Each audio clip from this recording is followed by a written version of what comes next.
समझते हैं। ये पहले सर्विलांस ड्रोन था, अब इसे हमला करने के लिए तैयार कर दिया गया।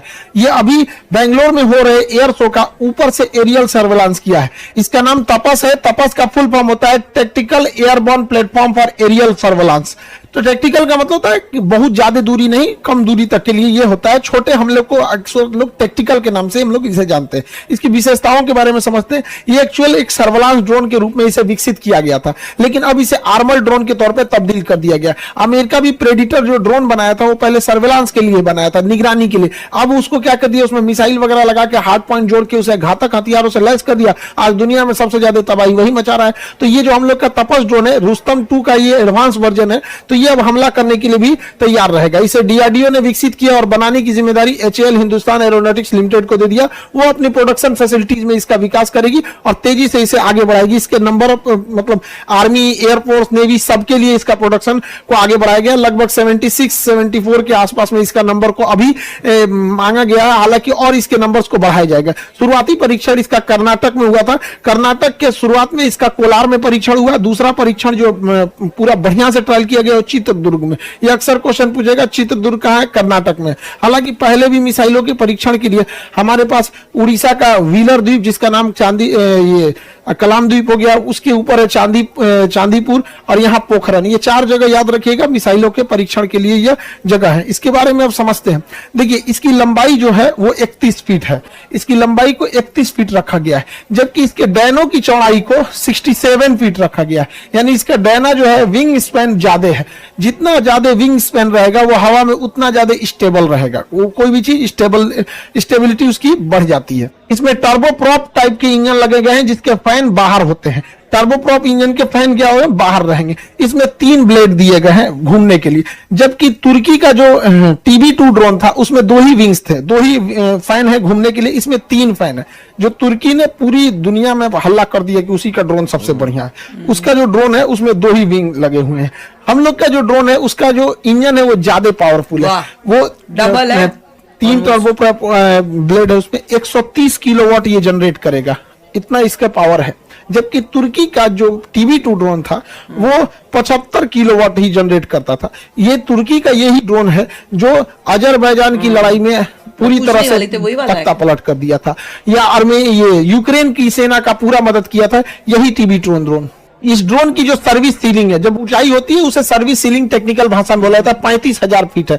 35,000 फीट पे कमर्शियल जहाज उड़ते हैं। इसका मतलब ये जहाज की हाइट पे उड़ेगा, छोटे मोटे चीज नीचे से पकड़ भी नहीं पाएंगे। यहाँ पे इंडोरेंस जो है इसमें कितने देर तक उड़ सकता है, ये तो 18 घंटे की इसकी इंडोरेंस क्षमता है। रेंज जो है ये 1000 किलोमीटर तक जाकर हमला कर सकता है। यहाँ पे इसकी रफ्तार 350 किलोमीटर प्रति घंटा बताई गई है यहाँ पे। अभी इसकी रफ्तार, इंजन और स्मूथ होंगे। इसके खाली वजन, केवल मतलब जो जहाज का वजन है, इस ड्रोन जो है, इस ड्रोन का अकेले वजन 1800 केजी है, लेकिन यह ले जा सकता है 350 केजी का पेलोड। यहीं से इसकी एडवांसमेंट चालू होती है कि 350 केजी के हथियार को ये ले जा सकता है। जबकि तुर्की का जो TB2 ड्रोन था वो महज 150 केजी के ही वजन को ले जा सकता था। 150 केजी में वो 2 से 3 मिसाइलें ही ले जा सकता था, जिस वजह से उसे बार बार वापस आना पड़ता था। दूसरा, ये एक राफेल में मतलब 50 राफेल खरीद, इसको एक राफेल में ये 50 ठो आ जाएगा। अब तगड़ा, इतना खतरनाक, जिसका कोई अभी रेट डिस्क्लोज नहीं होता है ये डिफेंस के चीजों की, इसलिए हम लोग इसका अंदाजा लगा सकते हैं, लेकिन ये बहुत सस्ता होता है। इसका रेट अभी किसी को एक्चुअल नहीं पता होता। तो 350 केजी का ये हथियार ले जा सकता है, TB2 ड्रोन से ज्यादा ले जा सकता है। हालांकि तुर्की भी अपने ड्रोन्स को एडवांस कर रहा है। इन ड्रोनों में हार्ड पॉइंट लगाए जाएंगे, 4 हार्ड पॉइंट्स लगाए जाएंगे, 2 इस विंग्स पे, 2 इस विंग्स पे। हार्ड पॉइंट उसे कहते हैं जहां पर हम हथियारों को अटैच कर सकते हैं। तो इसमें 4 हार्ड पॉइंट लगा दिए जाएंगे जहां से हम हथियारों को अटैच कर सके और फिर उससे हम लोग फायर कर सकते हैं। ये ड्रोन ज्यादातर काम आते हैं टैंक्स वगैरह को उड़ाने के लिए यहाँ पे। और हम लोगों ने टैंक को उड़ाने के लिए पहले से ही ऑलरेडी मिसाइल डेवलप कर लिया है, Helina missile. Helina missile tanks के लिए एकदम घातक साबित होती है। अब हेलिना मिसाइल अकेले का वजन 50 केजी है। एक हेलिना मिसाइल का वजन 50 केजी है। तो अगर हम 7 ठो हेलिना मिसाइल लाद देते हैं तो 350 केजी टोटल वेट हो जाता है। और आपको पता है कि इसकी क्षमता जो है वो 350 केजी उठाने की है। यानी हम लोग एक साथ 7 हेलिना मिसाइल छोड़ सकते हैं। यानी वो करोड़ों का टैंक भेजो, हम यहां से ड्रोन भेजते रहेंगे। युद्ध नीतियां बदल चुकी हैं। यूक्रेन की लड़ाई और आर्मेनिया और अजरबैजान की लड़ाई ने यह साबित कर दिया कि अब जिनके पास ड्रोन टेक्नोलॉजी बेहतरीन है वही आगे निकलेगा। अब देखिए ईरान जैसा छोटा देश जो डिफेंस के मामले में आत्मनिर्भर नहीं था, वह छोटा देश ईरान भी रूस को ड्रोन दे रहा है कि हमारे ड्रोन से आप यूक्रेन में मारिए। तुर्की जो हथियार के निर्यात में उतना नहीं प्रसिद्ध था, लेकिन उसने भी यूक्रेन को दिया मारने के लिए, और ये ड्रोन तख्ता पलट कर दिए, पूरी तरह से माहौल बदल दिए। ये ड्रोन बहुत सस्ते होते हैं, मेन लड़ाई इसी चीज की, बहुत सस्ते होते हैं। यहाँ पर ड्रोन में कोई पायलट नहीं बैठता, इसलिए ह्यूमन कैजुअलिटी का कोई बात नहीं होता है। तो ये आर्मर ड्रोन अब हो जाएगा, ये TB2 ड्रोन, और 7 मिसाइलों को ले जा सकता है। और टैंक का हाल ये हो जाता है, देख सकते हैं यहाँ पर। इसमें अलग तरह का नेविगेशन सिस्टम जोड़ा गया है। दुनिया के जितने ड्रोन हैं, मतलब ज्यादातर ड्रोन, जैसे TB2 ड्रोन हो गया और ईरान का ड्रोन हो गया, ये GPS का प्रयोग करते हैं, और GPS की कंट्रोलिंग अमेरिका के पास है। तो हम अपना आंख अमेरिका को नहीं दे सकते हैं। तो भारत ऐसा है कि क्योंकि हमारे पास इसरो ने गगन सैटेलाइट सिस्टम छोड़ दिया, तो ये उस ड्रोन को रास्ता दिखाने का काम गगन करेगा। और गगन ऑलरेडी ट्रस्टेड है, हमारी नेवी यूज करती है, एयरफोर्स पहले से यूज कर रही है, जहाज हमारे इंडिया में जितने उड़ते हैं वो गगन को यूज करते हैं, जितने भी ट्रेन वगैरह का एग्जैक्ट लोकेशन के लिए भी हम लोग गगन का ही प्रयोग करते हैं। तो ये गगन सैटेलाइट हम लोग का है, तो हमारे इसके ऊपर कंट्रोल है, इसका प्रयोग करना ज्यादा सही है। और ये पूरी तरह से भारत की निगरानी देता है। तो अब हम लोग कहीं पे भी हमला करने के लिए GPS पे डिपेंडेंट नहीं है, ये पूरी तरह से गगन ड्रोन सिस्टम से ऊपर का इसका एंटीना सिग्नल ले लेगा और कहाँ क्या चीज हो रहा है सब कुछ पता कर लेगा। इवन की ये आपस में लिंक भी होते हैं। अगर कोई कमर्शियल जहाज जा रहा है, इसको कुछ दिखाई दिया तो ये गगन को बता देगा, वो बता देगा ड्रोन को यहाँ पे। तो इन आपस में इंटरचेंज होने से रियल टाइम डाटा इजी पता चल जाएगा कहां हमला करना है कहां नहीं। अब GPS में कोई डाटा मिल रहा है वो देर से मिलेगा। जैसे अगर किसी को बता दिया कि लखनऊ के ऊपर से एक जहाज जा रहा है, आधा घंटा बाद हम ये सूचना देंगे कि लखनऊ से जहाज जा रहा है, तो जहाज पता नहीं कहां जा चुका रहेगा आधा घंटा में। तो हमें जो भी जानकारी चाहिए रियल टाइम पे, अभी वो जहाज पिन पॉइंट कहां है। तो रियल टाइम डेटा के लिए हमारा गगन सिस्टम बहुत जरूरी है, और ये आपस में इंटीग्रेटेड है, सारी सिस्टम आपस में एक दूसरे से इंटीग्रेट है, जिससे हमें रियल टाइम डाटा लेने में इजी होगा। इसमें नेविगेशन सिस्टम में दुनिया का सबसे एडवांस नेविगेशन सिस्टम डाला गया है यहाँ पे। इसके कैमरे में बिल्कुल HD क्वालिटी को, लेकिन HD क्वालिटी ये देखने के काम में आता है। युद्ध में कितना अच्छा देखते हैं ये मतलब नहीं। जब दुश्मन को देख लेंगे तो आप भी दुश्मन को मार देंगे और दुश्मन भी आपको मार देगा। या सारी लड़ाई आज बियॉन्ड विजुअल रेंज है, हमारे नजरों से दूर की लड़ाई हो गई है, छुप के लड़ाई हो गई है, अंधेरे में हो गई है।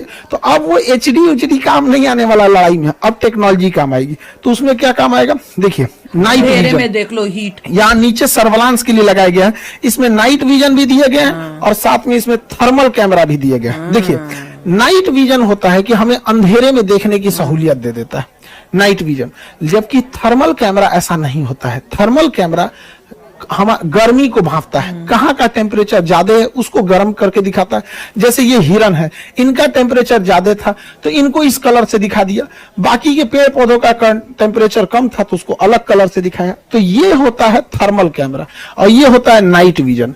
अमूमन ऐसा लगता है कि जब नाइट विजन कैमरा ही है तो थर्मल की जरूरत क्या है। देखिए नाइट विजन से अच्छा थर्मल होता है। रीजन क्या है, अगर इन हिरन को ऊपर एगो तिरपाल ओढ़ा देते हैं या चादर से ढक देते हैं, या हिरन के जगह अगर फौजी रहते हैं ढक लेते हैं अपने आप को, तो नाइट विजन उसे नहीं देख पाएगा कि इसके अंदर आदमी है।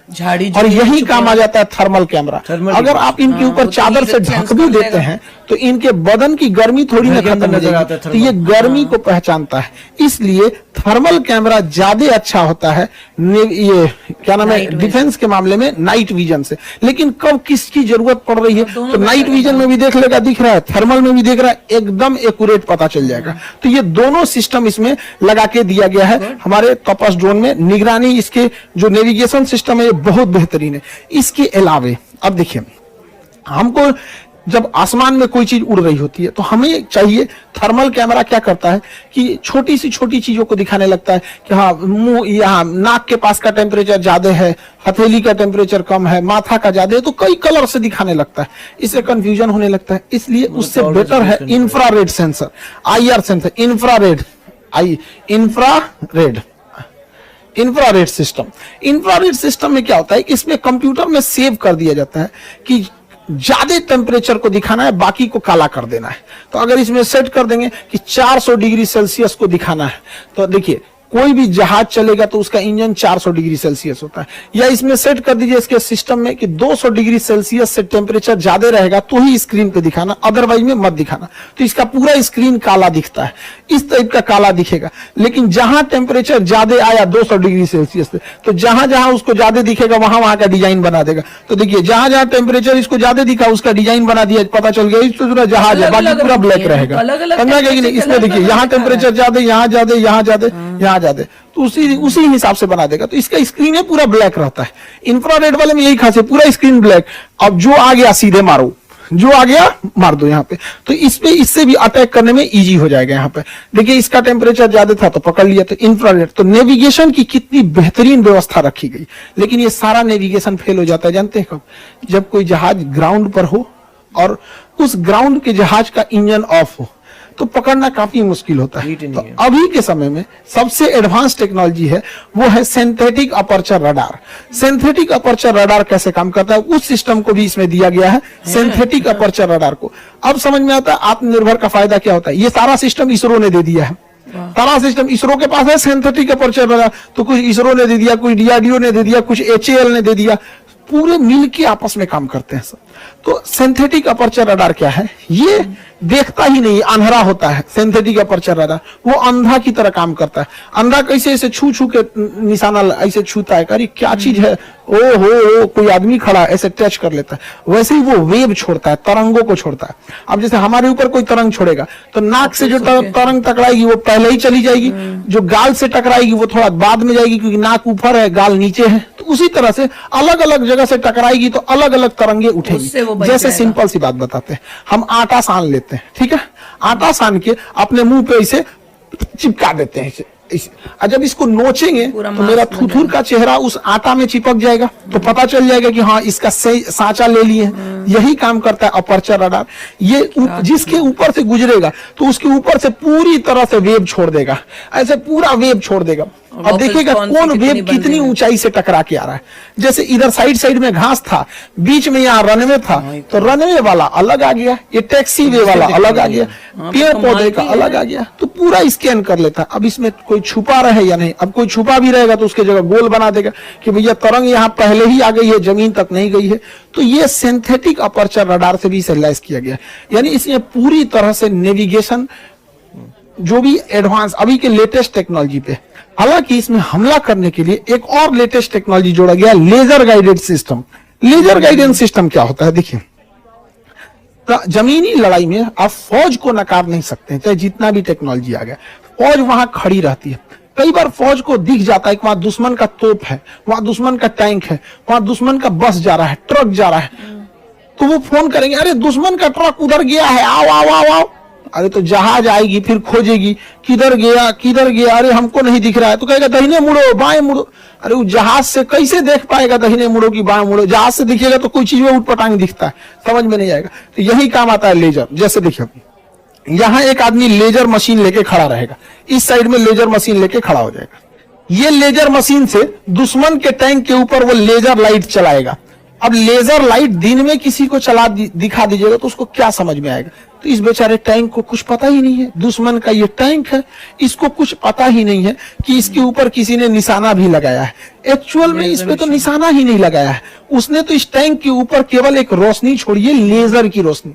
अब ये लेजर रोशनी यहाँ बिखरने लगेगी, जैसे यहाँ बिखरेगी, अब ये बिखरेगी तो तरंग बनेगा और इसे रडार से पकड़ लिया जाएगा कि यहाँ पर कोई ना कोई हलचल हो रहा है, और वह हलचल देखकर ऊपर से उड़ता हुआ ड्रोन या फाइटर जहाज आ जाएगा और वो समझ जाएगा, ओ भाई साहब हलचल कहाँ हो रही है, तो इसी को बम गिरा देगा इसी के ऊपर।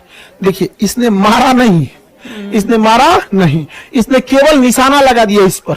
ये कैसे काम किया समझिए ध्यान से। देखिए यहाँ दुश्मन का एक टैंक, दो टैंक, ये तीसरा टैंक। ये आदमी तिरपाल ओढ़ के छुपा हुआ है, कैमोफ्लाज कहते हैं इसको, घास उस लगा के छुप जाते हैं। और यहाँ से लेजर बीम छोड़ रहा है इसके ऊपर। जैसे लेजर बीम इसके ऊपर छोड़ेगा तो ये लेजर बीम जाने के बाद यहाँ से स्कैटर्ड होकर बिखर जाएगी, जिससे यहाँ पर बिखरेगी तो मशीनें उन तरंगों को पकड़ लेगी, रडार इन बिखरे हुए तरंगों को पकड़ लेगा। रडार जैसे इस बिखरे हुए तरंगों को पकड़ेगा तो हमारा ड्रोन या हेलीकॉप्टर या फिर फाइटर जहाज इस डायरेक्शन में चल देंगे कि ओ ससुरा यही मारो बम धड़ाम से। अब ये ड्रोन लेके पहुंच गया और नीचे से मार दिया मिसाइल, और मिसाइल जाके सीधे हिट कर दी। इसने एक भी गोली नहीं चलाया, लेकिन इसने सारा कांड करके रख दिया। इसे कहते हैं लेजर डेजिग्नेटर। यही डिसाइड करता है कि लेजर कहां जाएगा। इसको क्या पता चलेगा? अच्छा, हमारे ही ऊपर कोई लेजर लाइट इसे थोड़ा सा जला देगा तो क्या पता चलेगा? ध्यान कुछ रखना नहीं पता चलेगा। लेकिन वो बिखरेगा तो रडार छोटे से छोटे चीजों को पकड़ लेता है, जिस वजह से वहां पे आके हमला किया जा सकता है। तो ये अभी की सबसे खतरनाक टेक्नोलॉजी है। देखिए यहाँ पर इसने यहाँ से लेजर लाइट इसको दिखाया, ये बेचारा चुपचाप जा रहा है, कह रहा है चलो जी जाइए रहे, हम भी चलते हैं। लेजर लाइट में डॉट ही तो आ गया ऊपर से, गनों में देखते हैं आ गया, डॉट ही आ रही क्योंकि होती है। इसकी लेजर जहां पे निशाना लगा रही होती है, ये तुरंत जानकारी सैटेलाइट को दे देती है, सैटेलाइट जहाज को दे देती है, और जहाज आके इसको मार देता है। तो आज का जो सिनेरियो है लड़ाई का, वो कंप्लीटली चेंज हो चुका है। तो तपस ड्रोन अब सर्विलांस नहीं रह गया, बल्कि अब यह हमला करने के लिए तैयार हो गया है। डिफेंस के सेक्टर में जो भी चीजें नहीं होती उसको याद रखते रहिएगा, क्योंकि अब साइंस एंड टेक्नोलॉजी के सेक्टर में क्वेश्चन पूछने का दायरा बढ़ते गया है। बीपीएससी का एग्जाम हो गया, मेंस की क्लास चालू भी हो गए हैं, 16 तारीख से मेंस स्टार्ट हो गया। ऑफलाइन में हम लोग लिमिटेड ही लड़कों का एडमिशन ले सकते हैं, क्योंकि ऑफलाइन में अब जगह नहीं बचा। ऑफलाइन का हमारे पास भी एक लिमिटेशन है बाबू, समझिए कि हम कितने लोगों को ले सकते हैं। कुछ को ले सकते हैं एडमिशन, बाकी लोगों को हम ऑनलाइन ही पढ़ा सकते हैं। तो कोशिश करेंगे लोग ऑनलाइन ही ले लें। बीपीएससी के जितने लड़के लगते हैं, आप पूरी तरह से डेडिकेटेड होकर आप जुट जाना है मेंस पर। और मेंस में जो 300 नंबर का निबंध है, वो पूरा प्रॉपर क्लास होगा। आपको धर्मेंद्र सर पूरा क्लास लेंगे निबंध का, और वो क्लास आपको प्रॉपर 2 महीने से 3 महीने के टाइम में लगेगा उसको कंप्लीट करने में। फिर आपको मेंटरशिप में दिया जाएगा, आप हमारे ही गाइडेंस में पढ़ सकते हैं। ऐसे नहीं कि रैंडमली जैसे भी पढ़ना होगा वैसे पढ़ेंगे। तो ये तो बीपीएससी का हो गया। बीपीएससी में हम लोग ऑफलाइन में लगभग एडमिशन क्लोज है, क्योंकि जगह नहीं है, तो ऑनलाइन ट्राई करेंगे लोग, ठीक है। बाकी जो पटना में रहते हैं उन लोग के लिए, गांव वाले लड़के ऑनलाइन ऑफलाइन आप जैसे पढ़ने वालों का कहीं से भी रिजल्ट हो जाता है। एमपीपीसीएस वाले लड़के, मध्य प्रदेश एमपीपीएससी, आप लोग को लिए भी अब बहुत गुड न्यूज है। आप लोग भी अपना अपना आके एप्लीकेशन पे अपना बैचेज ले सकते हैं। प्रीलिम्स के लिए, मेंस के लिए दोनों बैच अवेलेबल है। मध्य प्रदेश पीसीएस वाले एप्लीकेशन में जाइए, वहां देखिए बिल्कुल नॉमिनल फी में सबसे बेस्ट टीचर के साथ आप पढ़ेंगे मध्य प्रदेश पीसीएस। और हर जगह ये साइंस एंड टेक का क्वेश्चन आते रहता है, इसलिए आप चाहे यूपीएससी हो या स्टेट पीसीएस हो, अब सब भी जगह अब आपको एकदम डिटेल से पढ़ना है। आई होप आप इस टॉपिक को समझे होंगे। मिलेंगे नेक्स्ट क्लास में। जय हिंद। चीज की पॉसिबिलिटी उसको इतना स्ट्रांग, और जो टर्की जो कुछ साल पहले बड़ा वो बन रहा था, और उसकी हम लोग सुन के बोलते थे कि यार टर्की के पास ड्रोन है और हमारे पास नहीं है, उसको देख लो, उससे डबल स्ट्रांग, हर चीज में डबल था। ये कमाल कर दिया। वो टर्की भी अब कोशिश कर रहा है कि भैया मैं भी अपने वाले को बेटर करूं, पर इंडिया निकल गया आगे, रेस जीत गया। अब इसको भी बेचेंगे और खूब कमाएंगे और उससे और अच्छे बनाएंगे। नहीं देखिए, जो बहुत ही एडवांस टेक्नोलॉजी है वो किसी को बेचने की जरूरत नहीं है। हाँ वो तो है। ये भी है कि आपकी इतनी सुपीरियर टेक्नोलॉजी है, कुछ तो ऐसी